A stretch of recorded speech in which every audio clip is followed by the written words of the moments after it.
তিনি বব পার্টিনি ইয়াকার তিনি আবার এর যে বগিরত বিসিও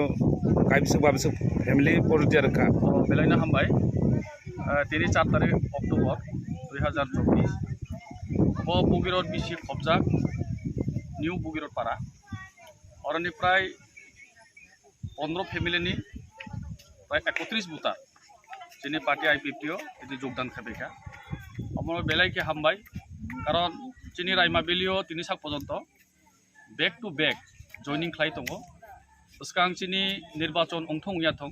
जोंनि अब कोनो आशा जाया कारण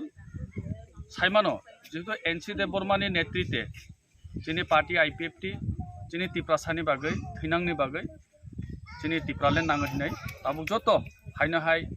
जोंनि पार्टी आईपीएफटी योगदान खालामबायखा एबं फाइबो दङ बुसकांबो जोंनि ताइबो फायनाय कारण दा बरक अबंखा जोंनि सिरि सिटिनि जोंनि सिम्बल अ दा बरक न केबो पकबाया कसारमाजो किन्तु किसु बरक बिब्रान्त अंखा अ बिब्रान्त न बरक बुल बुजियै हायनोहाय जोंनि पार्टी आईपीएफटी योगदान खालामबाय अबनि बागै जोंनि पार्टी आईपीएफटी डिविजन कमिटिनि बुखाखै जों बनो बेलायनो हामबाय याफार जोंनि लगे दङ जोंनि डिविजननि सेक्रेटारि चरणबासी त्रिपुरा जोंनि भाइस प्रेसिडेंट जोंनि उत्तम कुमार त्रिपुरा आईडब्लिउएफटीनि सुबिलता त्रिपुरा एवं जोंनि इनभाइटिं मेम्बार अनिता मधु कुमार त्रिपुरा सह जों दिनै बरनो फाइलाम सफायखा अबनो बेलाय बेलायके हामबाय खा गाहाम जाय जिबाय याफार बनो थैंक यू।